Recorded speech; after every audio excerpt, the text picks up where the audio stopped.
Feech LaManna comes back into The Sopranos like a man who thinks the world has been waiting for him. He has done his time, kept his mouth shut, and expects the respect that used to come with surviving prison. I know it was wait for a long time. When did that happen? You gotta ask permission to ply your trade? But the tragedy of Feech is that the world did not wait for him at all. Feech's story is short, but it says a lot. He returns in season 5 after spending around 20 years in prison, and from the second he comes home, everyone treats him like a legend. He is old school. He was around before Tony became boss. He knew the family when the older generation still had real power. He ran card games, made money, scared people, and had enough status that younger guys knew his name before they ever dealt with him directly. That is why his return feels important at first. He is not some random old man coming home from prison.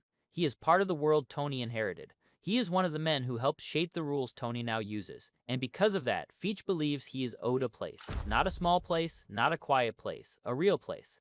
The problem is that Tony is not running a museum.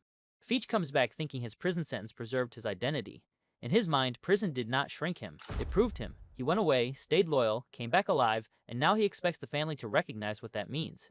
In an older version of the Mafia, that might have worked better. A man who did heavy time and kept quiet would be given respect. He would be helped back into business. People would make room for him because prison time was treated like a badge. But by the time Feech returns, Tony's world is more practical than honorable. The family still talks about loyalty and respect, but what matters most is whether someone creates money or creates problems. Tony does not care about the old days as much as Feech thinks he should. Tony cares about control. He cares about keeping peace with New York. He cares about not attracting attention. He cares about whether a guy can follow orders without turning every small issue into a test of status. Feech fails that test almost immediately. His first mistake is not that he is weak, it is the opposite. Feech is too strong in the wrong direction. He has confidence, but it comes from a world that no longer exists. He walks around like seniority still protects him. He tells stories like people should sit still and admire him. He talks over the room. He expects younger men to laugh, listen, and give him space, and for a little while, they do. But the respect is not as solid as Feech believes. Some of it is real, some of it is habit, some of it is politeness, and some of it is fear of what Tony might think if they openly dismiss an old-maid guy. That is where Feech misreads everything. He thinks applause means power. He thinks people listening means they are following. He thinks being remembered means being needed. But Tony sees something else. Tony sees a man who does not know how to live under him. This is the main reason Feech ends so badly. He does not come back as a humble survivor trying to rebuild. He comes back as a man who still believes he belongs near the top. He is not openly trying to take Tony's seat, but he carries himself like Tony's authority is something he can negotiate with. He does not treat Tony like the final word. He treats him like a younger guy who needs to be reminded how things used to work, and Tony cannot allow that. Feech's good qualities are obvious. He is tough, he has nerve, he is not lazy, he is willing to earn. He does not come home expecting to sit in a social club forever and live off memories. He immediately wants action. He wants scams, territory, money, and respect. In a different situation, those qualities would make him useful. A boss can use a man like Feech if that man knows his lane. He is old, but he is not soft. He still has the presence of a guy who can scare civilians and push people around. He still understands intimidation. He still knows how to move stolen goods. He still has enough reputation that his name means something. That is the good side of Feech. He is not a fraud. He is not pretending to be a gangster. He really is one. But that is also the bad side. Feech is real enough to be dangerous and proud enough to be stupid. The landscaping situation with Sal Vitro shows it clearly. Feech sees a small civilian business and treats it like a battlefield. Sal is a gardener, not a rival mobster, but Feech attacks him brutally because he wants to reclaim territory for his own side. He breaks the man down over lawns. It is old-school violence applied to a small modern problem, and it immediately causes headaches. The move says a lot about Feech. He understands fear, but he does not understand limits. He knows how to take something, but he does not think about what happens after. In his mind, if his nephew has a claim, then force settles it. But in Tony's world, every act of force has consequences. Sal has customers. Other made guys have interests. Paulie gets involved. Tony has to manage the fallout. A small landscaping dispute becomes family business because Feech cannot control his need to dominate. That is one of his worst habits. Feech turns everything into a statement. A smarter version of him would have come home quietly, asked for a piece of something, paid tribute, and rebuilt his position slowly. He had enough name value to do that. Tony was willing to welcome him back at first. The family had room for an earner if he behaved. Feech did not need to prove he was tough. Everyone already knew he was tough. What he needed to prove was that he could be trusted. Instead, he proves the opposite. The car theft at the wedding is the bigger mistake. Feach gets involved in stealing luxury cars from a wedding connected to people Tony does not want touched. On paper, it is a classic mafia score. Cars are there, they are valuable, the crew can move them, someone makes money. Feach sees opportunity and takes it. But the problem is not only the theft, the problem is who gets embarrassed. Tony has relationships he has to protect. When Feach steals from the wrong event, he is not just making money. He is making Tony look like he cannot control his own people. That is fatal. Tony can forgive greed. He can forgive violence. He can even forgive disrespect if it happens privately and the person is useful enough. What he cannot forgive is a man creating public problems while also acting like he does not need permission. Feach does not understand the political side of Tony's position. He thinks like a street guy coming home hungry. Tony has to think like a boss who is already under pressure from the FBI, New York, internal resentment, money problems, family problems, and old guys who think they still deserve a say. Feach looks at the wedding and sees cars. Tony looks at it and sees reputation damage. That gap is why Feach cannot survive outside. The most interesting part is that Feach is not wrong about everything. From his point of view, the younger generation is softer, more emotional, and less disciplined. He did his time while other men kept living. He comes home and sees guys making decisions who were once kids. He sees Tony, a man connected to his own past humiliation, now sitting above him. Feach has reason to feel bitter. The world changed while he was locked away, and nobody is going to give him back the years he lost. There is something sad about that. Feach gave the mafia the thing it always claims to value. He kept quiet. He took his prison sentence. He came out still loyal to the life. And what does he get for it? A welcome party, a few fake smiles, some temporary respect, and then a setup that sends him right back. That is why his outcome is so brutal. A lot of mafiosos in The Sopranos get terrible endings. Some are whacked, some flip, some die broke, some lose their families. Some spend their last years paranoid, sick, or humiliated. But Feach's ending has a special kind of cruelty because he gets a taste of freedom and then loses it again almost immediately. He does not die in a dramatic mob hit. He does not go out in a shootout. He does not get remembered as a fallen soldier. He is simply removed. Tony decides he is too much trouble, and instead of giving him the honor of a mafia ending, he uses the legal system to bury him. Feach gets sent back to prison through a parole violation, with stolen goods placed in his path like bait. For a mafioso, that is almost worse than being whacked. A mob death can become part of the story. People talk, they whisper, they blame enemies. They remember the guy is dangerous enough to be removed permanently. There is fear in that. There is status, even in the violence. But Feach does not get that. He gets processed. He gets handled by parole officers. He gets put back on a bus like an old man who failed to follow the rules. His final image is not power. It is defeat. The worst part is that he understands it. Feach is not too dumb to know what happened. He may not know every detail of the setup at first, but he knows enough. He knows he has been beaten. He knows the world outside is gone again.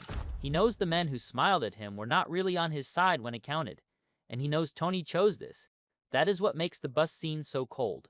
Feach is sitting among other prisoners staring ahead, and the show does not need to over-explain it. His face says everything. He came home as a legend and left his cargo. The mafia sells men like Feach a lie. It tells them that loyalty means something permanent. It tells them prison time proves value. It tells them that if they keep their mouths shut, the family will take care of them. But the family only takes care of men who remain useful and manageable.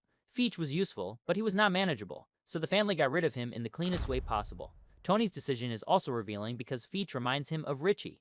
Richie came home from prison with the same old-world entitlement. He expected respect. He expected business. He resented Tony's authority. He could not accept that the younger man was now boss. Richie was more openly dangerous, but Feach has the same shape around him. He is from the past, he is proud, and he does not know how to bend. Tony learned from Richie. He knows what happens when an old gangster comes home and starts testing the structure. At first, it looks manageable. Then it becomes disrespect. Then, other people start watching to see how much the boss will tolerate. Then, every decision becomes a question of whether the boss is really in charge. Tony does not wait this time. That is one of Tony's smarter moves. He does not let Feach build a faction. He does not let the problem grow until someone has to get whacked. He finds a way to remove him without starting a war inside the family. It is cold, but from Tony's position, it is efficient. Feach goes back to prison, no blood is spilled, and everyone understands the message. The message is simple. Old respect does not outrank current authority. Feach's dumbest decision is thinking it might. He keeps acting like his history gives him leverage. The card game history makes this even sharper. Tony and Jackie robbing Feach's card game years earlier was one of the events that helped build Tony's reputation. For Tony, that story is part of his rise. For Feach, it is an old humiliation, so their relationship already has tension before Feach ever steps back onto the street. Feach can laugh it off on the surface, but he cannot really accept what it means. The young guy who once made his name by robbing Feach is now the boss. Feach has to obey. That is a hard thing for a proud man to swallow. And Feach is nothing if not proud. His pride shows in small moments too. He wants the room. He wants to be heard. He wants his stories to land. He wants younger men to see him as a giant from the old days. But Tony watches those moments differently. To Tony, Feach is not just being colorful. He is taking up space. He is becoming a competing center of attention. That might sound small, but in Tony's world, small signs become serious. A boss reads the room constantly. Who laughs at whose jokes? Who gets quiet when someone speaks? Who looks away? Who pushes back? Who acts too comfortable? Feach's behavior tells Tony that this man will never fully accept being beneath him. And the sad thing is, Feach probably could have had a comfortable final act if he had understood that. He did not need to become boss. He did not need to dominate the room. He did not need to prove he was still the same man. He could have earned, paid, and enjoyed the little freedom he had left. He could have used his name as protection rather than as a weapon. He could have been useful enough that Tony overlooked his age and his past. Instead, Feach treats every interaction like a chance to remind people who he used to be. That is the difference between wisdom and ego. Wisdom would have told him that coming home after 20 years means starting again, even if nobody says it out loud. Ego tells him that starting again is beneath him. Feach listens to ego. His good parts make the whole thing more painful because there is a version of Feach who could have worked. He has courage. He has discipline in the prison sense. He has the old reputation. He has energy. He wants to make money. He understands that a mafioso has to move, scheme, pressure, and collect. He is not passive. He is not broken by age in the way Junior is slowly broken. He still wants to participate. But good mafia qualities become bad qualities when they are not controlled. Courage becomes recklessness. Reputation becomes entitlement. Energy becomes chaos. Pride becomes blindness. Feach has the ingredients of a valuable old soldier, but he cannot accept being a soldier. That is why he gets the worst possible outcome. He loses twice. First, he loses 20 years to prison. That already takes his prime. He comes back old, trying to reclaim a life that moved on without him. Then, after barely getting a chance to breathe outside air, he loses again. He is returned to the exact place that already took his life from him. The street rejects him. The family rejects him. The law takes him back. And this time, there is no illusion that he is serving some noble mafia purpose. The first prison sentence could be seen as sacrifice. The second feels like disposal. That is the difference. When Feach went away the first time, he could tell himself he was a stand-up guy. He could believe he did what real men do. He could survive on the idea that he was respected outside. But when he goes back, he knows the family used him up and threw him away. He knows his silence did not save him. He knows his old reputation did not protect him. He knows nobody is coming to make him whole. That is a nightmare ending for a mafioso because it strips away the fantasy. The fantasy says a made man is part of something bigger than himself. Feach's ending says he is only safe as long as the current boss finds him convenient. The fantasy says old school loyalty has value. Feach's ending says loyalty expires when it becomes inconvenient. The fantasy says prison makes a man respected. Feach's ending says prison can turn a man into a relic, and Feach is a relic. That does not mean he is weak. It means his instincts belong to a time that no longer has room for him. He comes from a version of the life where open intimidation carried more weight, where old hierarchy felt clearer, where a tough reputation could smooth over a lot of problems. Tony's world is still violent, but it is more nervous. The FBI is everywhere. Informants are everywhere. Money is more complicated. New York politics are unstable. Everybody is watching everybody. A man like Feach, loud and aggressive and proud, becomes a liability fast. The show does not make Feach pathetic from the start. That would be too easy. He is funny at times. He is intimidating. He has presence. You can see why people once respected him. When he enters a room, he does not feel like a nobody. He feels like a man who survived a hard life and came back expecting payment. But The Sopranos is always honest about what survival actually gives people. Surviving does not mean winning. Sometimes surviving just means living long enough to see that the thing you sacrificed for has no loyalty to you. Feach sacrificed his freedom and came back to a family that had learned how to function without him. That is the real insult. He thought his absence created a debt. In reality, his absence created distance. Other men took over. Other relationships formed. Tony became boss. Younger guys found their own lanes. The money kept moving. The social club still had chairs, but none of them truly belonged to Feach anymore. So when he returns, he is trying to insert himself into a machine that has already replaced his part. That is why his ending feels inevitable once you understand Tony. Tony may enjoy the idea of the old days, but he does not want old men challenging him. He likes nostalgia when it flatters him. He does not like it when nostalgia walks into the room and starts acting like it has a claim over him. Feach is not just a person to Tony. He is a reminder that Tony's authority is newer than some men's memories. Tony cannot have that reminder laughing too loudly at the card table. Feach's biggest flaw is that he never learns the new rule. In Tony's family, respect flows downward only when Tony allows it. Feach wants respect to flow backward through history. He wants the past to command the present. Tony refuses that completely. In the end, Feach gets no victory, no revenge, no quiet retirement, and no meaningful return. He gets a few brief scenes of freedom, a few scores, a few laughs, and then the door closes again. He does not even get to lose in a way that makes him look powerful. He loses through paperwork, parole, and betrayal. That is what makes it the worst outcome. A mafioso can fear death, but at least death ends the humiliation. Prison keeps it going. Feach has to sit with it. He has to wake up every day knowing he escaped nothing. He has to live with the fact that the life he protected did not protect him. He has to be old in a young man's cage, carrying stories that no longer buy him anything. Feach Lamanna's tragedy is not that he was bad at being a gangster. He was good at the version of the life he came from. His tragedy is that he was too proud to notice that version was gone. He came home expecting the street to remember him, and it did. It remembered him just long enough to decide he was a problem. Then it sent him back where it could forget him safely.